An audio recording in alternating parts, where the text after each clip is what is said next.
Welcome into the Rob Staton Show. We are broadcasting from the Puck Sports Studios, built by Limback Lumber.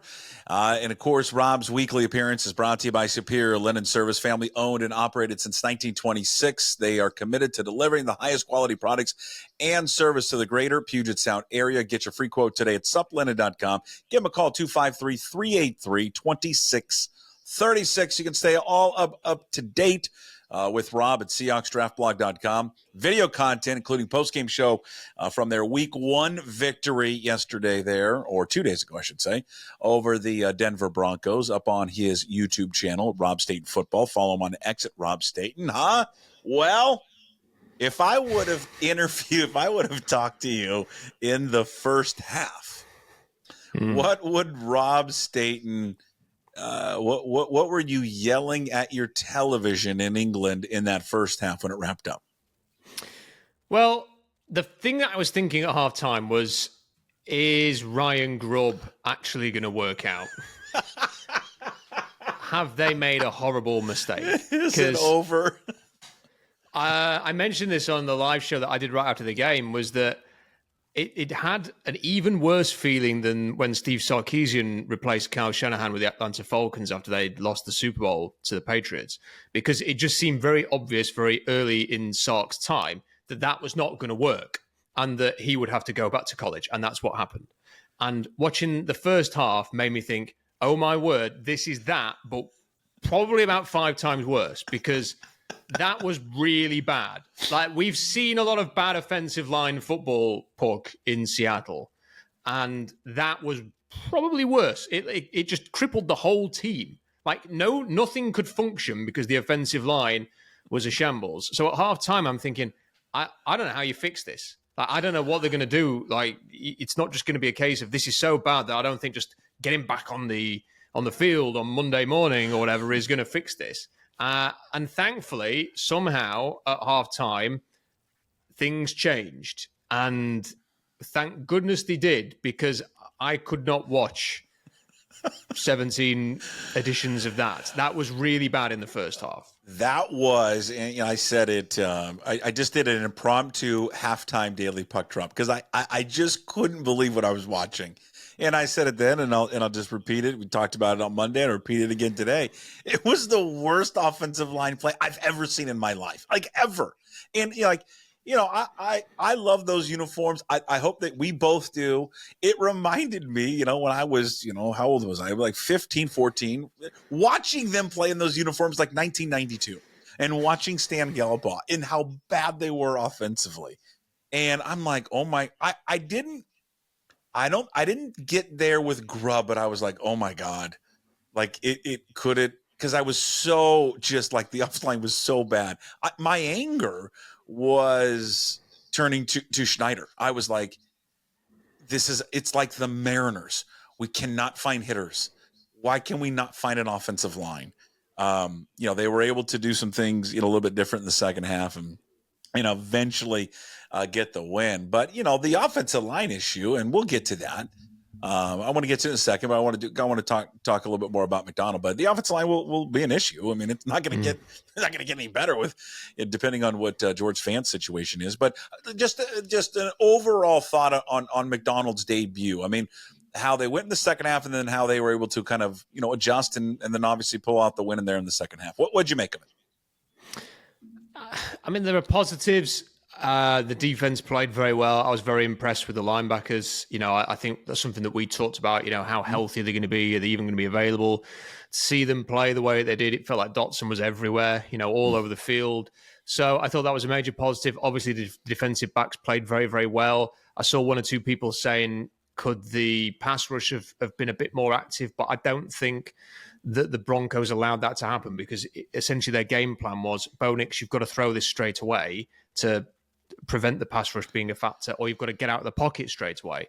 So it took away your Byron Murphys and your Leonard Williamses and Boye Mafe and Derek Hall as a pass rush threat, and brought the linebackers and the defensive backs and the second level players more into the game. And as a consequence of that, they played very, very well. So I thought defensively, very positive, with that caveat of, I mean, I'm not being funny, but how bad were Denver? Like, how bad was that plan? And they're not going to be playing Bo Nix, when the Dolphins come to town and when they play the Detroit Lions in Detroit the following week. So good defensive performance. Really pleased that Mike Macdonald and his staff were able to turn it around and get the win in the end. So look, they got to win. It's 1-0. You take the comforts of that. You take the positives of that. You hope that they can improve week one. I was listening to Jim Harbaugh's post-game speech today, Puck, and he's such a dork, but I love him.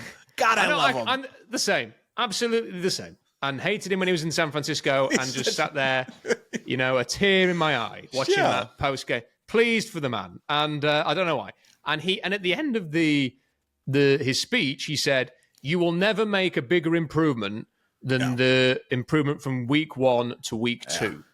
And I thought, thanks, Jim. Like, I didn't expect to get like a crumb of comfort from you, of all people, today to make me feel better about the Seahawks, because they do need to improve a lot on offense. And that's the thing. I am a little bit fearful that we watched the 2 games on Thursday and Friday, a great example. It's offenses throwing punches at each other, putting points on the board, and then complementary defense. If you want to be a really good team, you've got to be able to throw some punches on offense. And I said in a WhatsApp group to my friends while I was watching that game, some of them are Broncos fans, it's like seeing 2 blind dogs barking at each other facing in opposite directions.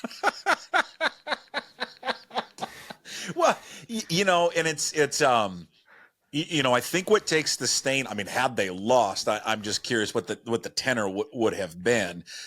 They were able to recover. I think I liked what Grubb was able to do in the second half. Listen, I've talked about this a lot. We make too much about halftime adjustments, way too much. You talk to anyone that's played in the game, I know you have, ask them about halftime adjustments. They'll be like, there's no adjustments. We just go out and do the same thing. We have no time. Like, I think fans think they get in there and it's 15 minutes of like, we're scrapping the game plan, we're doing something totally new. They don't have enough time to do that. Like, by the time they get back there, maybe get their pads off, they talk a couple of minutes with the position coaches, and then it's back on the field. I think what Grubb did is he stayed committed, and I think he called a few different running plays. I think they stayed committed to the running game, and I just think the offensive line and the team just said, okay, enough is enough. Let's get after it. I think that's the one thing where you can praise them, where they did stay committed to the running game. They didn't abandon it and try to go to the passing game. But, I think to your point, what you have to monitor, which will be a storyline all season long, is just going to be this offensive line. Because if they can't protect, I don't care how good Geno can be in this offense or how good DK is and Lockett and JSN, they'll be non-factors if they can't protect him. I mean, JSN had 2 targets? I mean, DK was a non-factor. Didn't do anything. So, and that's because the offensive line just could not give Geno Smith a time at all to throw the football. It was horrendous. And I was really surprised to look at the PFF grades. They must have really graded them well in that second half, because some of them were getting like in the 70s. I mean, that Charles Cross was like the best left tackle grade in the entire NFL so far. So you just think, well, I didn't expect that level of grading based on what we saw, when I would have thought it'd be zeros all round after the first half. Look, it's hard. Like, I watched a lot of the 6 o'clock games, and I was watching the end of the Titans game, and because they were in a close one with the Bears, so red zone kept going back to that. And the left side of the Titans line is J.C. Latham and Peter Skoronski, and they are both top 10, top 11 picks, and that's your left tackle and your left guard, and they couldn't keep the quarterback clean. And you're thinking, even the team that has spent a lot on the left side of their offensive line, and I think they spent a heap on Lloyd Cushenberry to play center, so then the center's earning a fortune. They've invested massive amounts in their O-line, and they can't keep the quarterback clean. And there's probably about 3 teams who can at the moment. And you look at that and you think, if this is a league-wide problem, and it's especially bad in Seattle, how on earth are they going to solve this in season? Like, Tomlinson just doesn't look very good.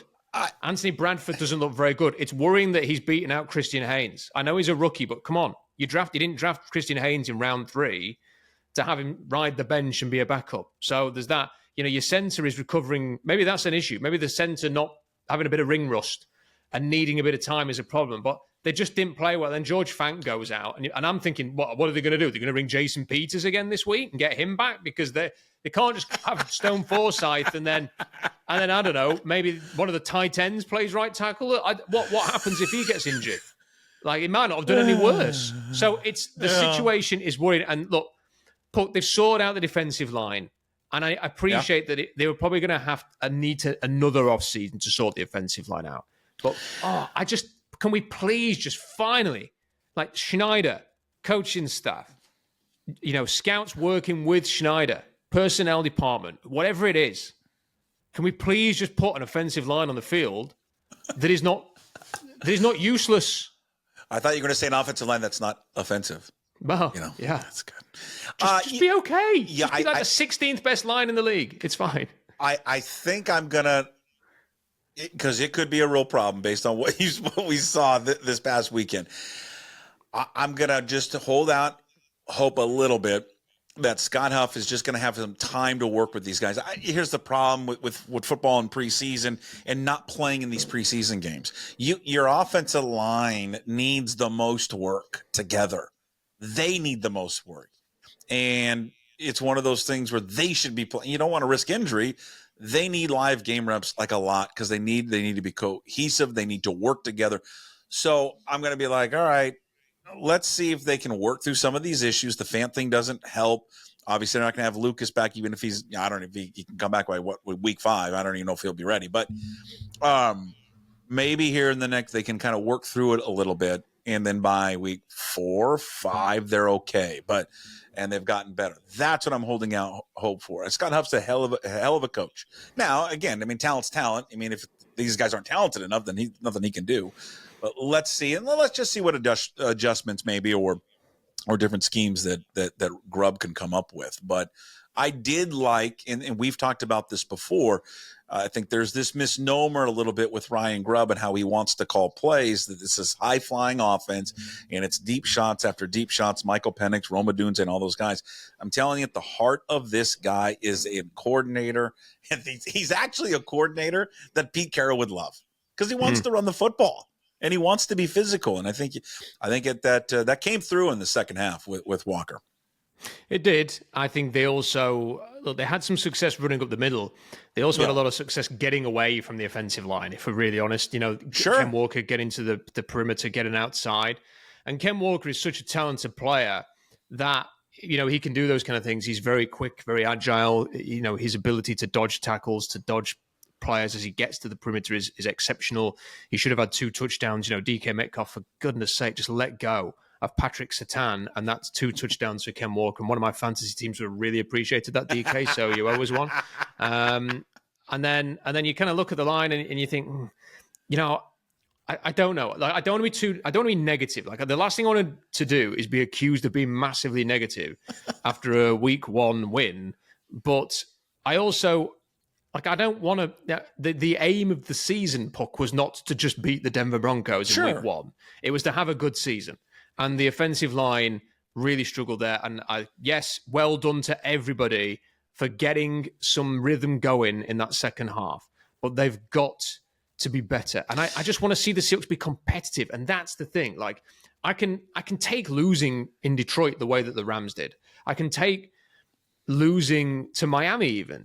Those games, but I want us to be in the game. Like, I don't want it to be embarrassing. And like at halftime yesterday, it was like, they cannot lose to Bo Nix and the Broncos. They just can't. Yeah, of course. And there was but I guess the flip side of it was they didn't. And you got to give a lot of credit. Again, I know they were starting a rookie, and I know that Sean Payton, there was probably some plays he'd wanted to dip into that he didn't dip into, just because this Bo Nix is making his debut. You don't want to put too much on his plate. It's a hostile environment. It was juiced up. They were loud. But they did. I mean, look at that. They gave up a touchdown. I mean, I don't care who's starting, but the field position that team was in the majority of the game. What was there? Was it the first half or overall? The average starting position was like the 45-yard line. It was ridiculous. So I kudos to those guys. I mean, we focused a lot on the offense, you and I, at times, when we would talk about, like, what are you excited for? It's the guy that they hired, the defense. There was a lot to be encouraged about. Guys were flying around, making plays. That's the best tackling game I have seen a Seahawks team in years, Rob. Absolutely years. And you know what they did? Something that you wanted to see. What was it? Turnovers. Yes. And they forced 3 of them.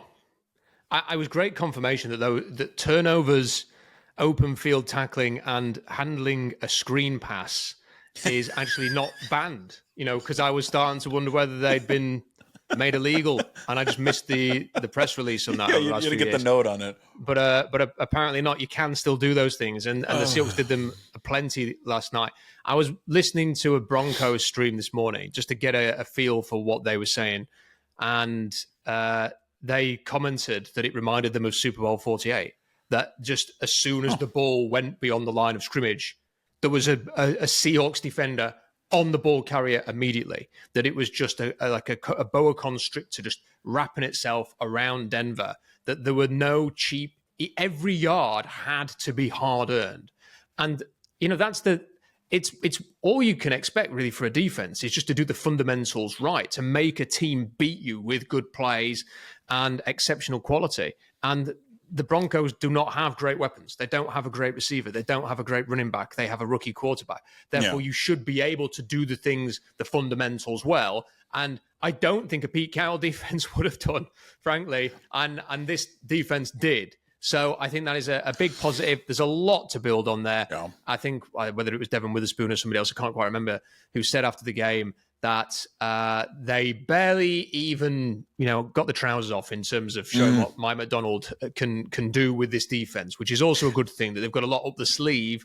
Yeah. And to put that performance without really having to move beyond zone defense and the occasional blitz was very encouraging. You know what I liked? I just liked that there were times that we didn't get to see in the preseason because they're not going to show it during the preseason. But guys lined up on one side, and then fake blitzing, and then other guys come. I'm watching it, and I'm like, I don't know where it's coming from. Like, you just don't know the way they're designing it, and the way they would send Witherspoon off the edge. Rayshon Jenkins, I mean, it didn't really see much. I didn't really watch a lot of preseason game. That guy was everywhere. Like, he just was. You turn around and another tackle by Jenkins. It's like you ever seen Fast Times at Ridgemont High? I haven't. Damn it. Well, you got to go watch it. You'll love it. There's this guy in there, character. It's about a high school, and Forrest Whitaker's the star football player, and he just makes tackles everywhere. He's like, another tackle by Jefferson with another tackle. That was like Jenkins. Like, every time I was watching the games, like Jenkins making another tackle. But I mean, it just seemed this orchestrated chaos, I thought, defensively, which we don't see a lot of. You see that from the offense, but you don't see that a lot from the defense. And that was awesome. It was fun to watch. I thought Julian Love just like a different player as well. Like, it didn't look like Julian Love. Like, he felt faster. He was all over the place. Well, Jenkins and Love were superb. And there was one play where they made a first down, Denver, but I can't remember who made the hit, but it might have been Jenkins, came in and absolutely hammered the ball carrier. And I thought, do you know what? It's almost worth letting them have the first down to deliver such a crunching hit. And that was the kind of thing that Cam and Earl would do. Okay, you've got to play, but we're going to leave a mark there. And it just sets the impression to the offense that, you're going to leave this game battered and bruised. And that puts a thought in the head of the receivers and the tight ends. So it was good to see a bit of that back. They clearly do not have the superstar talent yet that the Legion of Boom had. Hopefully they can develop a few players to become really good players. But it's really, really encouraging. And look, they're going to have opportunities over the next few weeks against the teams they're playing to make a one game start into a good first month. I hate to do this, and you know what? It's terrible, but I'm going to tell you right now. I mean, that Witherspoon and Woolen, they got a real good chance. I mean, Witherspoon is, dynamic, and there's going to be a lot of comps with him and Sherman and all that kind of stuff. And then if you say what's the counter? What's the comp to Woolen, right? You go back in the day, and that's like Browner. I'm not saying from a physical standpoint. I'm just saying the other guy on the other side of the field. I mean, I think I mean, Woolen's got a chance to be better than Brandon Browner a lot. Tariq Woolen has got the potential to be the best cornerback in the NFL. Yeah, I mean, they've got two guys there that are just so. You don't want to get ahead of ourselves here with what was a great secondary, but man, those two are just unbelievable. Yeah, to your point, he does. I mean, Woolen hasn't even scratched the surface yet. He absolutely hasn't. Look, you do not have players who run as fast as he does with his size, his length. Even when he was having a bit of a sophomore slump, he was regularly in good coverage areas to make a play. It's just that for whatever reason, he took his eye off the ball last year. But now that he seems to have regained that focus, and he just, I thought the big difference between last season and this game was you could just tell. I don't know, I can't explain it, but he just looked super focused, really on it.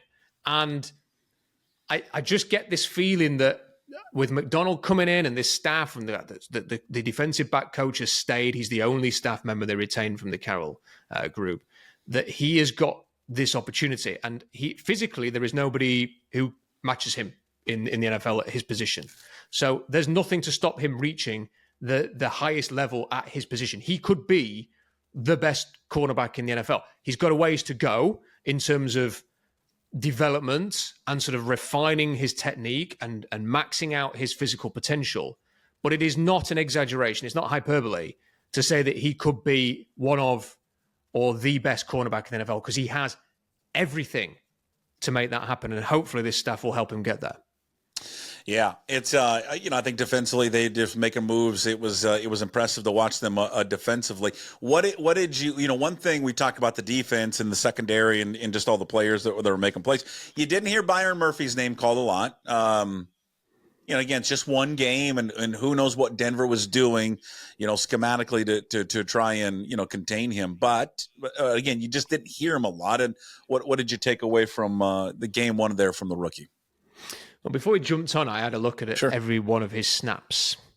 So, what I saw was they did sort of shift their protection towards him. The guard and the centers seemed to be well schooled on being very aware of where he was.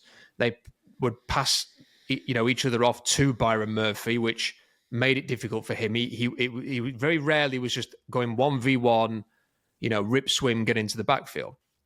But what I would say about Byron Murphy is he's got to find a way to still blast through gaps when he's not being given one-on-one blocking opportunities. He's got to be able to find a way to shoot.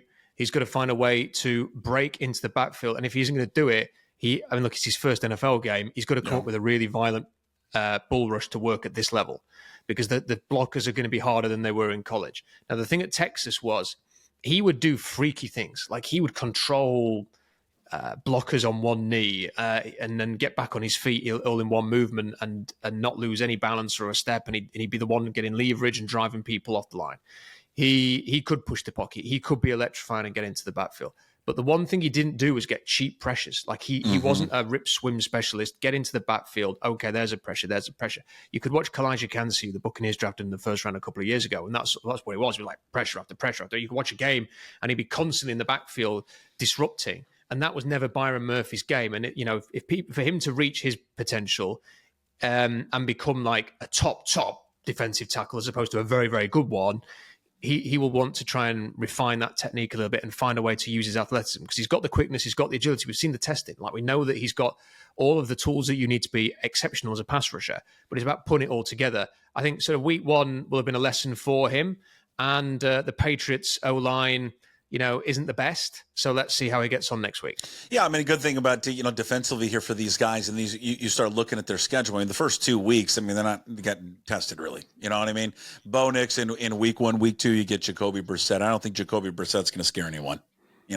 What they're going to do offensively. And I know that they had the big win on the road, but again, I think what they can do defensively against him should give them advantage when they take on the Patriots next week. So I guess for a team, it just feels like the first 2 weeks have been a soft landing, and then of course the schedule will turn from there. Yeah, I suppose there's one other thing I feel like mentioning. I didn't really talk about this after the game, so worth bringing up now, I think. Yeah. I thought Geno Smith was excellent in the second half. But the start of the game... Wow. Hold on. But I need a breaking news sounder here. Go on. Yeah. Because as everyone knows on the internet, Rob, you hate Geno Smith. Well, that's true. But the thing is, Puck, is I must admit, the game started and I immediately thought of you. Because the reporter, who was the sideline reporter, started her broadcast. This was, I think, right before the first snap, saying, Geno Smith says he's motivated by the Seahawks not giving him a new contract this year. And I thought, the only reason anybody is talking about this is because of Jason Puckett. Oh, yeah, right. And Mike Garofalo. Okay, this is it. Because this story, through your interview, I feel is almost like Geno Smith has seen a football on the field, has picked it up and has started running with it, because there's absolutely no reason for him to think that there'd be any expectation he was going to get a new contract, because the Seahawks as a policy do not negotiate with players 2 years out. That's just the history. I don't see any reason why Geno Smith would be different to Marshawn Lynch or Cam Chancellor or Richard Sherman or Russell Wilson or anybody like that.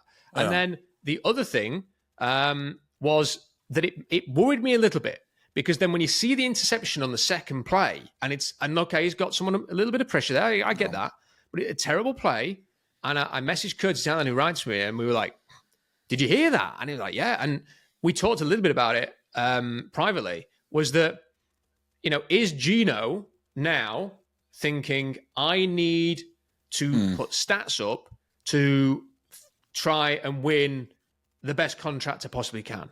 And I think what we saw in the second half was when Geno Smith plays within the structure of the offense, which may be run-based with Geno playing off that, this can look really good. Geno Smith chasing X number of touchdowns, X number of yards, either to hit his escalators or to try and max out his negotiating ability in the offseason, I don't think is going to work. So I know it's a very small sample size, because the O-line made it impossible to judge Geno Smith after that sort of first series, which I do think the inception was on him. But I do just wonder a little bit whether in his mind right now it's contract, money. And what I'd really like to see is like Geno play within the offensive structure, because I think he is, as we saw in that second half, he can be really, really good playing within that structure, playing play action off the run. I mean, I think there's a little to that, and I would bring it back around to something that Curtis Crabtree said on the Monday edition of Hawks Nest with him and Tim Booth, or I think actually it was Tim that said this. I think there was part of Ryan Grubb, in that first half of, I got all these shiny new toys, this shiny new offense. So much, there's a little bit of, well, not a little bit, everyone's got a big ego when you're in that league, a little bit of ego of what I did at Washington. Right. And I think I want to show a bunch of different stuff. And I just think it got like, okay, wait a minute. Like, we don't need to show all of it. We don't need to get too complicated. Let's simplify things in the second half. And I think that, to your point, I agree. It's the same thing with Geno. It's human nature, Rob. It just is. Even though he's not in a quote prove it year for a contract, he is in a prove it year for a contract.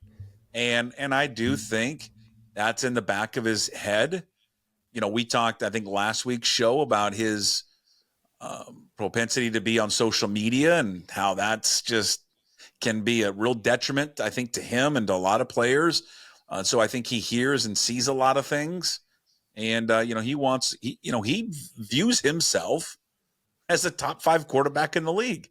And I think part of that, he wants to go out and prove that. So, yeah, that could be a problem, because you don't want him to push things too much to where it jeopardizes or hampers the team. And he's rubbing his hands. He's thinking, Kirk Cousins and Tua and Love and all these players. Sure. Like Goff, they're all earning this. I could be earning that. And, the other thing I would say to that, which I thought was quite interesting over the weekend, was, all of those quarterbacks, well, not all of them, but a lot of them didn't play very well. Right.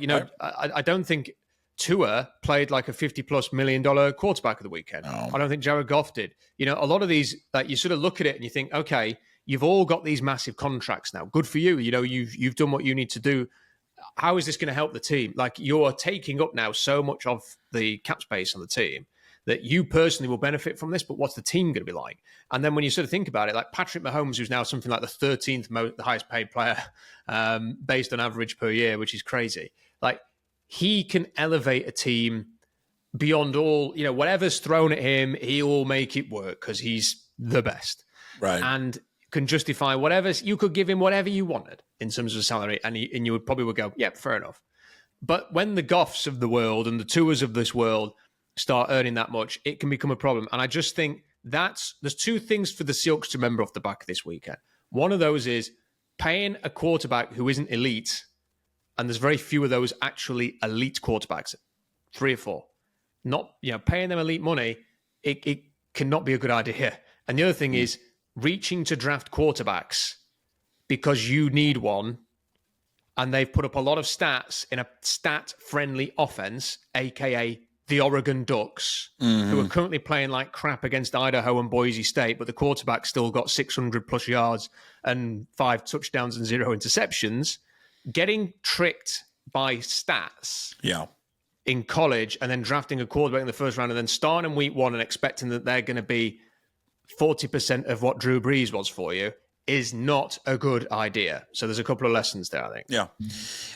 So at any point, I put a little note out on X yesterday. I think it was after the first maybe the second safety. Just that my favorite GIF of all time of Pete Carroll with the top hat on and chewing his gum and walking up the sideline. She said, "Hey, does anybody miss me? Did you find yourself at all missing Pete Carroll on Sunday?" Well, I saw the GIF that you posted. I must admit there was. I don't know if it was exactly when you posted that or when I just saw Mike Macdonald on the sideline, and it did make me think, oh my God, the last 14 years have just disappeared. Like, I can remember watching Pete Carroll's first game against the Niners. The weather was like the same as it was on Sunday, and they had a win against the Niners. I can remember thinking, excited, like, how is this all going to play out? The Carroll era, and watching it all emerge, and then here we are, and the guy's well into his 70s. He may well be, retired.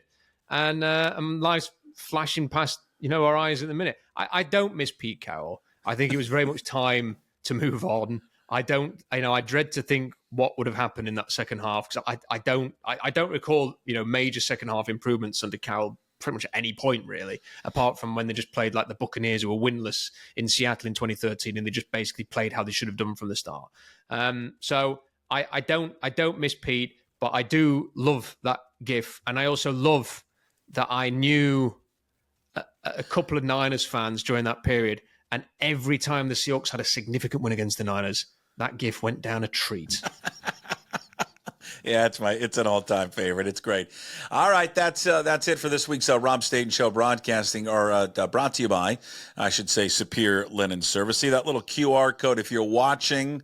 If you're watching the live show or you're watching the replay on YouTube, if you just put your phone up to that QR code, that's going to take you to Superior Linen Service. It's going to take you to suplinen.com. Right there. We made it so easy for you. Committed to delivering the highest quality products and service in the greater Puget Sound area. Get your free quote today at suplinen.com. Or just snap that QR code, 253-383-2636. Again, 253-383-2636. All right, Rob, we'll talk to you next week. We'll see what they can do there against the Patriots. Thank you, sir. Thanks, man. There he is, Rob Staton. Check all of his work, SeahawksDraftBlog.com. Also, follow him on Twitter, Rob Staton. Check out all of his work, does the post-game shows, terrific breakdown on YouTube. Just search Rob Staton Football.